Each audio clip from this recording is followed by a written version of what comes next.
కాశీని విధవం చేసి వదిలేద్దాం అనుకుంటున్నావా? కాశీ పేరు వింటేనే ఊళ్ళో ఉచ్చ పోసుకునేవాళ్ళు, కానీ ఇప్పుడు కాశీ ఫోటో కనిపిస్తే ఉచ్చ పోసేలా చేశాడు. ప్రాబ్లం నాది, పోయిన పరువు నాది, నేను చూసుకుంటాను పో.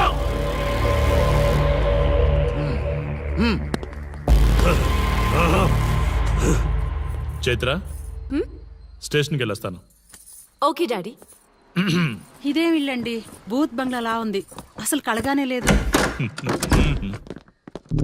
నువ్వేంట్రా ఇక్కడ? జీవితాంతం జైల్లో ఉంటాననుకున్నావా?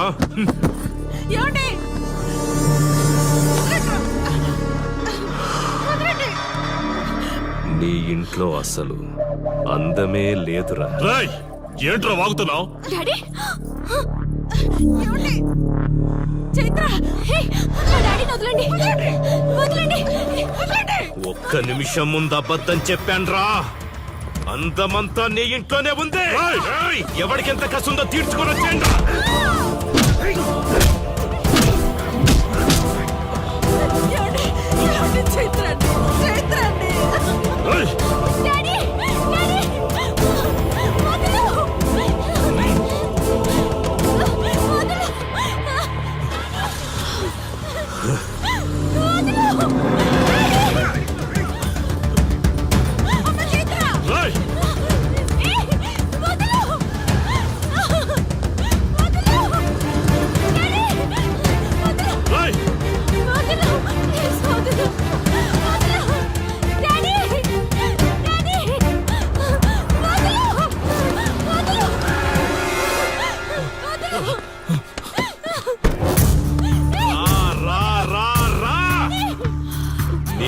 నువ్వు చేసుకో, తప్పు లేదు.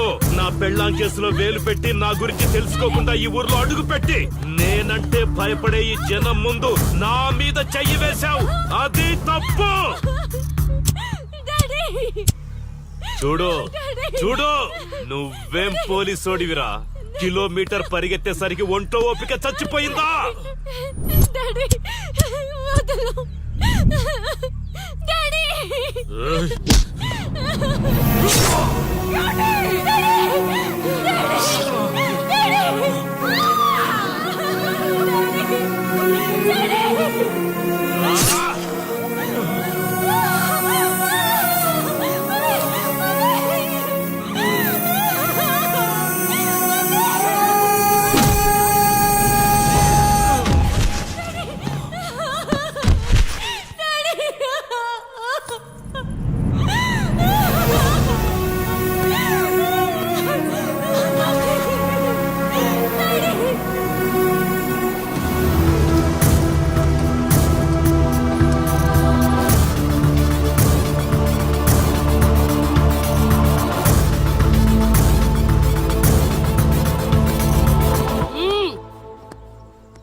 నొప్పి ఒక్కరోజు తెలిస్తే చాలదు, నువ్వు 3 రోజులు జైల్లో ఉన్నావు. అది జీవితాంతం మన ఇంట్లో బందీగా ఉండాలి.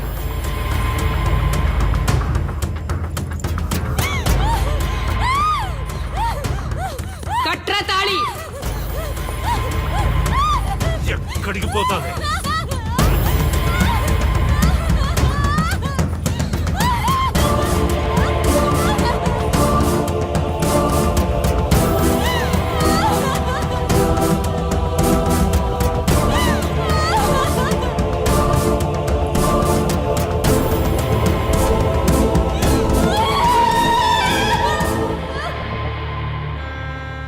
ఆ దుర్మార్గుడి నుండి తప్పించుకుని నా దగ్గరకు వచ్చింది. ఆ తర్వాత నీకు తెలిసింది.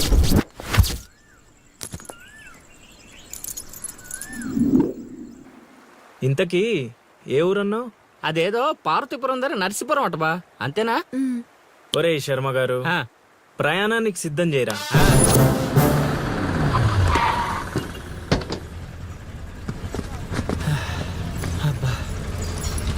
బా, ఊరు చాలా పెద్దదిలా ఉంది, ఎక్కడైనా ఎతుకుతాం? రే శర్మ గారు, నడవడానికి కాళ్ళు, తిరగడానికి ఓపిక 2 ఉన్నాయి కదా. బా ఐసులా పోనే. కిరసనాయలు పోసేసుకుంటున్నారు. ఏయ్, ఏయ్, ఆగా. ఏయ్, ఏం మనుషులు నువ్వు? ఆగు, ఆగు. నీకన్నా పిచ్చా? వీడియో తీసి పక్కకు జరుగు. నువ్వు తీవా? వీడియో తీస్తావా నువ్వు? ఏయ్, నీ ఆవా. మాట్లాడుతున్నాడు కదా ఆగలేవా? అసలు నీ ప్రాబ్లం ఏంటి? చెప్తే ఆరుస్తారా తీరుస్తారా? నా సావు నన్ను సావనివ్వండి. నీ అయ్యా చచ్చేదో చెప్పిసావు మాకు క్లారిటీ ఏడ్చుద్ది. ఎరా నువ్వు పత్తి రైతువా? కాదు, వరి రైతుని. వరికి పురుగు పట్టిందా? కాదు, పంట కూడా బానే పండింది, డబ్బు కూడా చేతికొచ్చింది. పంట పండితే పండగ చేసుకోవాలి. ఈ సావులేంట్రా? బావా నువ్వేం డీల్ చెయ్యి, నేను వెళ్ళి చైత్ర గురించి తెలుసుకొని వస్తాను.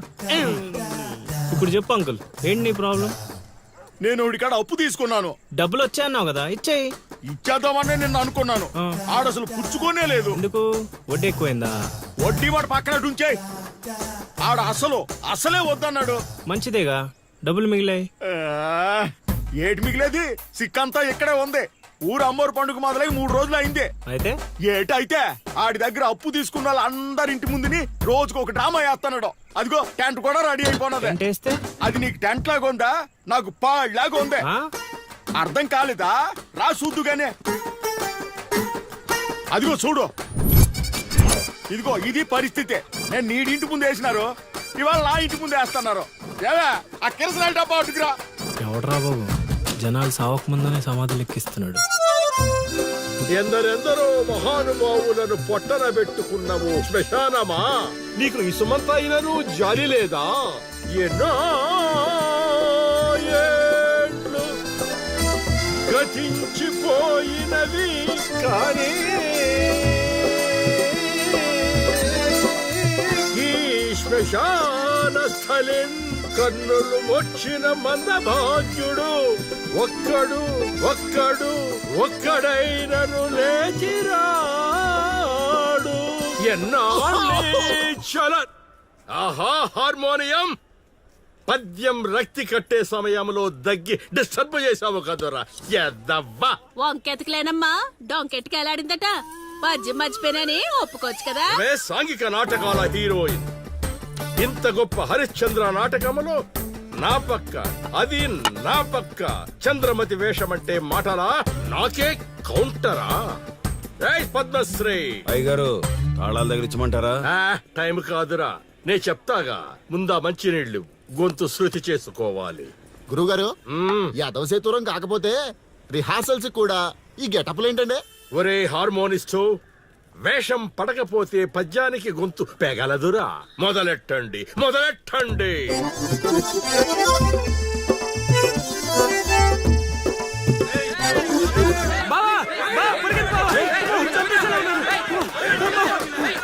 ఏం చేసావురా? నేనేం చేయలేదు బావా. ఈ ఊళ్ళో చైత్ర అనే అమ్మాయి ఉంది, మీకు తెలుసా అని అడిగా. అంతే, చైత్ర అంటే చిత్ర అని వినిపించిందట. దాని పిల్లవట బావా.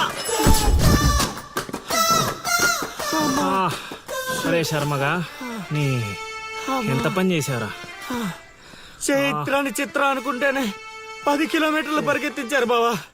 ఇంకా నయం డైరెక్ట్ గా వెళ్ళా కాశీగాడిని అడగలేదు. కూర్చోబడిపోతుంది బావా. చైత్రని వెతికే రూట్ ఇది కాదురా. మరేంటో తమరే చెప్పండి బాబు. అమ్మా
ఏటి పాట ఆగింది? పాట ఆగిపోయింది, జనాలు కూడా వెళ్ళిపోతున్నారు. గా, అలా కొయ్యిలా నిలబడపోతే 10 రూపాయలు ధర్మం చేయొచ్చు కదా. హతవిధి కళాకారుడు యాచించుటయా? కళామ తల్లికి తీరని అవమానం కదా. అంటే ఆ రోజుల్లో రాముణ్ణి వెతుక్కుంటూ లవకుశులు ఆ ఊరు ఈ ఊరు గానం చేసుకుంటూ తిరిగారు కదా, మేము కూడా ఓ కళాపిచాచి ఉన్నాడని కళా పిశాచి కాదు పిపాసి. అదే అదే కళాపిపాసి ఉన్నాడని తెలుసుకొని ఆయన కోసం వెతుక్కుంటా. అవును. ఏమిటి, నా ఊళ్ళో నాకు తెలియని అంత గొప్ప కళాకారుడు ఒకడున్నాడా? ఉన్నాడు సార్, ఆ? పిచ్చప్పారావు అని అలియాస్ సుయోధన సార్వభౌముడు. నిజంగానే పిచ్చప్పారో బా. ఎందుకు సార్ అలా ఏడుస్తున్నారు? 10 రూపాయలు అడిగామా నేనా? వద్దులేండి సార్. ఆగండి నాయనా, మీరేటండి, అసలే మాకు టైం లేదు, పక్క వీధికి వెళ్ళి అడుక్కోవాలి. నీకు అవసరం లేదు నాయనా. ఏ ఈ రోజు మొత్తం కలెక్షన్ మీరే ఇచ్చేస్తారా? కాదు నాయన, మీరు వెతుకుతున్న ఆ పిచ్చి అప్పారావు అలియా సుయోధన సార్వభౌముణ్ణి నేనే నాయన. బాబు గారు, లేవండి లేవండి లేవండి, అవసరం లేదు నాయన. ఏ మా కోసం మీరు అడుక్కుంటారా ఏంటి? లేదు లేదు, మీ ఆకలి నేను తీరుస్తాను. ఒరే పద్మశ్రీ, అయ్యగారు తాళాలు తగిలించమంటారా? ఇప్పుడు కాదురా, ఇంకా దానికి టైం ఉంది. ముందు వాళ్ళ దగ్గర ఉన్న వాయిద్యాలు తీసుకో. ఇప్పుడు వాళ్ళు మన అతిథులు, అర్థమైందా? రా. ఇంతకీ మన దేవురు నాయనా? సిల్కలూరుపేట. ఓహో, అవును, అక్కడ కళాకారులు ఎక్కువే. అవునవును, అక్కడ అన్ని రకాల కళాకారులు ఎక్కువే. అవును, ఈ లవకుశులుగానే ఎందుకు చేయాలనుకున్నారు? ఏ రాముడు కృష్ణుడు చేయొచ్చుగా. అంటే చిన్నప్పటి నుంచి అలవాటు చేసుకున్నాను సార్. వయసు పెరిగిన కొద్దీ మీసాలు గడ్డాలు పెరిగిపోయాయి. అవునండి, వాటికి ఎరువులు వేయాల్సిన అవసరం గానీ నీళ్లు పోయాల్సిన అవసరం గానీ ఉండదు కదండి, వాటంతటో పెరుగుతుంటాయి. అవునయ్యో, ఈ ఊరంతా నా కళకు అభిమానులే. నా అంత గొప్ప కళాకారుడు కావాలంటే మీరు కూడా నాతో ఉండిపోండి. సార్ ఆ ఇల్లు ఎవరిది సార్? ఏది అదా? కాశీ అని మా బంధువుల ఇల్లే. అదిగో ఎదురుగా వస్తోంది అమ్మవారి ఊరేగింపు, ఆ ఇంటికే వెళుతోంది. చూడు బాబు, ఇదే మా ఇల్లు. ఈ కళాపిపాసి ఆహ్వానాన్ని స్వీకరించండి. రండి. సార్ ఇవన్నీ మీకొచ్చినవేనా సార్? కొన్ని తెచ్చి పెట్టుకుంటే నీకు కూడా వస్తాయి బాబు. పార్వతి, కళని కళాకారుల్ని అవమానిస్తున్నావు. అలానే కదా బంగారు ప్రాసుల్ని కాస్త దాన్ని ప్రాసులు చేసేశారు. ఆ ధాన్యాన్ని బియ్యం చేసి తింటేనే కదమ్మా బంగారమైన సంపాదించగలం, లేదా బంగారంలో బతకగలం. సహవాడ్ సహవాడ్, నీ మాటతోనైనా కొందరి కళ్ళు తెరుచుకోవాలి. అన్నట్టు వీళ్ళు ఆ అర్థమైంది. ఏమే, ఇంకో 2 కంట వండి పడే తినిపోతారు. సత్రంలో తయారైంది కొంప. ఇది 1980లో వచ్చింది, ఇది 90లో వచ్చింది. సార్ ఇవన్నీ మనకొచ్చినవని చెప్పుకోకపోతే బతకలేదు సార్.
ఏం ఆలోచిస్తున్నావు? వెళ్ళిపోదాం పద ఇక్కడి నుంచి. ఎక్కడికి? మన ఊరికి. నాకే ఊరు లేదు. మా అమ్మ నాన్న చనిపోయి చాలా కాలమైంది.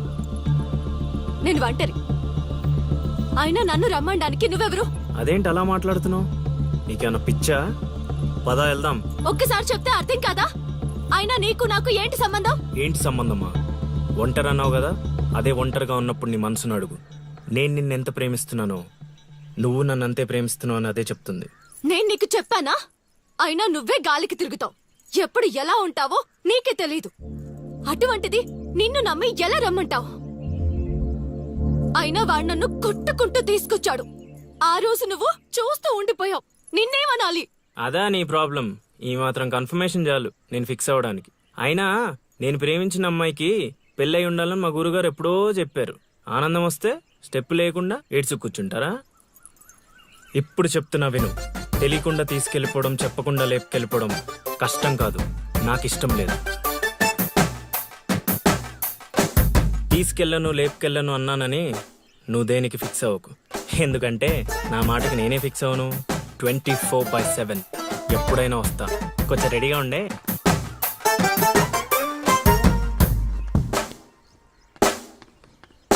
రే కాశీ, ఇంట్లో దేవుడున్నాడు. ఈ 10 రోజులు పద్ధతిగా ఉండమని చెప్పా నీకు.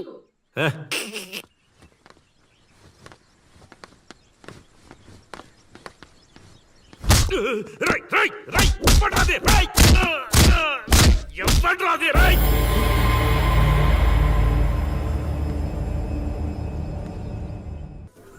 బా కాశీగాడు ఊర్లో ఆడింట్లోకి వెళ్ళి మరి ఆడిని కొట్టావంటే నువ్వు మామూలుడు కాదు బా. నువ్వు మగాడు అంటే ఏమిట్రా అరుపులు కాకుల్లాగా? అసలే నేను ధ్యానంలో ఉన్నాను. సమంతాతో యాగం చేయిస్తున్నానయ్యా. అంతకన్నా ఏముంటుంది నా పత్యాపారం? క్షమించండి స్వామి, ఆ. ఇన్నాళ్ళు నాకు మాత్రమే తెలుసు. ఇప్పుడు మా వాళ్ళకి తెలిసిపోయింది మీ మహిమ.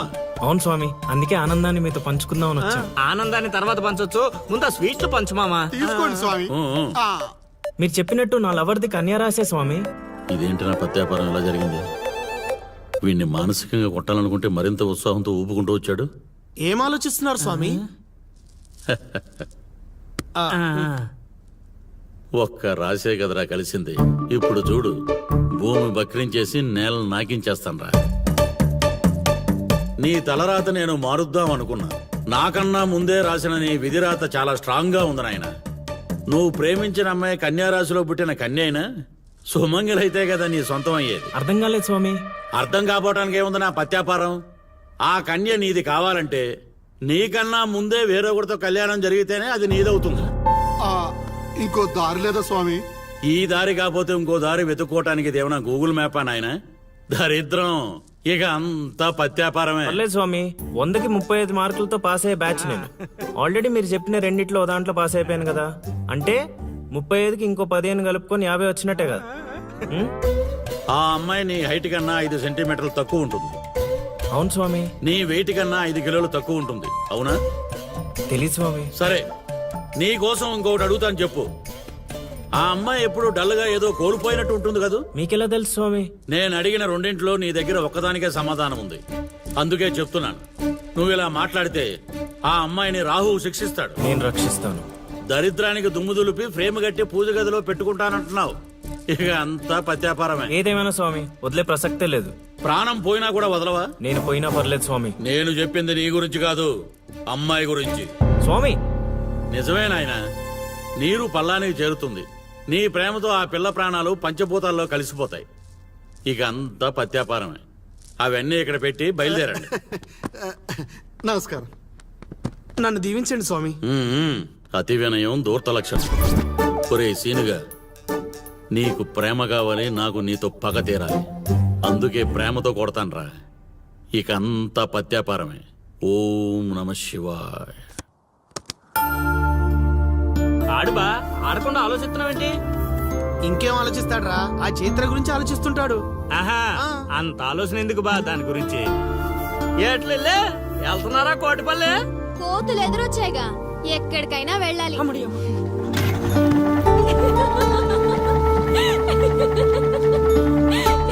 వాళ్ళకి మంచి పని చేసావే.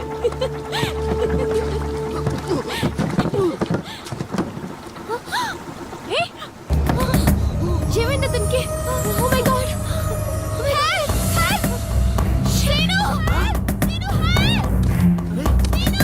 వీలేట్రా పంట ఎక్కకుండా పడవెక్కారా?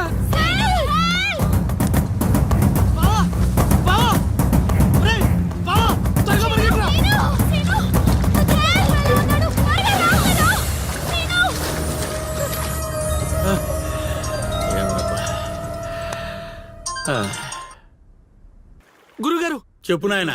మీరు చెప్పినట్టుగానే మావాడు నీళ్ళలో పడి కొట్టుకుపోతున్నాడు. పోన్లేరా, కొట్టుకుంటూ పోయి ఎక్కడో ఒక దగ్గర తేల్తాళ్లే. అలాగే గురుగారు. ఆ సీనుగారిని గంగపాలు చేద్దాం అనుకున్నాం. ఆడే గంగపాలు అయిపోయాడు. ఓం నమ శివాయ. ఇక నిశ్చింతగా పడుకోవచ్చు.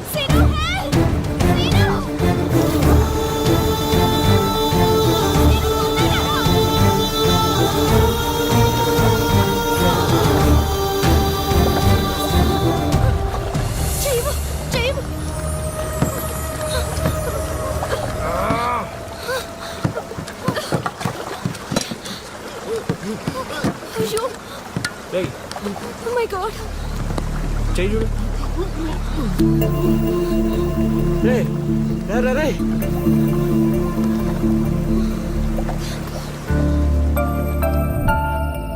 ఏ మాటగా మాట చెప్పాలి. మరే ఊరంతా అదే అనుకుంటున్నారు.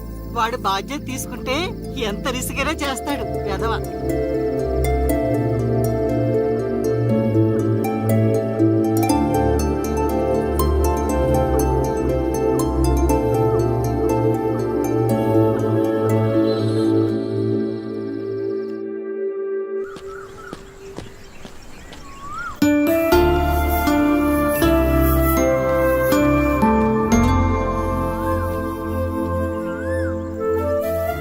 అరే మొన్న ప్రేమలో పడ్డావు, నిన్న గోదావరిలో పడ్డావు, ఇప్పుడు టెన్షన్ పడుతున్నావా? టెన్షన్ పడక ఆ, ఎక్కడ ఇక్కడేనమ్మా. అదిగో చైత్ర వస్తుంది. అయినా వాడు పిలిస్తే మనం వెళ్ళాలా? ఆ, అది కాదే, నిన్న అంత రిస్క్ చేసి అతన్ని కాపాడాడు కదా, థ్యాంక్స్ చెప్తే బాగుంటుందిగా. నువ్వెంత మంచిదానమ్మా. కొందరు ఉన్నారు బ్రెయిన్ బీరువాలో పెట్టి నోటిని డ్రైన్ లా వాడతారు. దేనికి? ఇంకెందుకు, తిట్టడానికి తినడానికి. ఏంట్రా అంటున్నావు?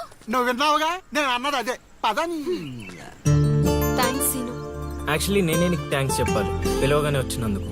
ఏంటి విషయం? ఏం లేదు, నేను మా గురుగారిని కలిశాను. అయితే ఏయ్ కంట్రోల్ యువర్ సెల్ఫ్. వసుదేవుడు అంతటి వాడు గాడిద కాళ్ళు పట్టుకున్నాడు. కొద్దిసేపు బీపీ కంట్రోల్ చేసుకో. పెద్దవాడిని ఎందుకు చెప్తున్నానో విను. అది నాకేదో వీళ్ళ మీద డౌట్ కొడుతుంది. లోపల ఏదో జరుగుతుంది. పద వెళ్ళి చూద్దాం. ఏం జరుగుతుంది లోపల? ఏంట్రా ఇదంతా? ఏయ్ ఏర్పాట్లు చేసిన వాళ్ళని చెప్పమా, తొక్కల కంగారు. ఏంటి సీను ఇదంతా? అది అలా నసుగుతావేంటల్లుడు, మ్యాటర్ చెప్పేయకుండా. నీ జాతకాలు బాలేవని మా గురుగారు చెప్పారు. అయితే నిన్ను ఆ అరటి చెట్టుకి ఇచ్చి పెళ్లి చేస్తే అంతా బాగుంటుందంట. నా పర్సనల్ విషయంలో ఎంటర్ఫైర్ అవడానికి నువ్వెవరు? అది కాదు చైత్ర. చేతి కాదు, నువ్వు అల్లరి మాత్రమే చేస్తావనుకున్నా, కానీ ఇలా అల్లరి పాలయ్యే పనులు చేస్తావని అనుకోలేదు. అయినా నా గురించి నీకు ఏం తెలుసని నీ ఇష్టానికి బిహేవ్ చేస్తున్నావు. అయినా వాడితో మాటలంటే చెప్పు తీసుకుని కొట్టక అసలు పిల్ల.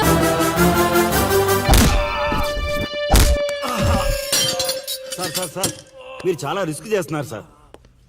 నేను డ్యూటీ చేస్తున్నాను. 3 రోజులు గవర్నమెంట్ హాలిడేస్. నేను వైజాగ్ వెళ్తున్నాను. కాశీ అంటే భయపడే వాళ్ళని ఇంటికెళ్ళి భజన చేసుకోమని చెప్పండి. తిరిగి వచ్చాక వాడిని కోర్టులో ప్రొడ్యూస్ చేస్తాను. వాడిని వదిలే ప్రసక్తే లేదు. నమస్తే సార్. ఎక్కడ మీ ఎస్ఐ? వద్దా, ఎందుకు వద్దంటున్నావు కాసే? చెత్త నా కొడక. ఊర్లో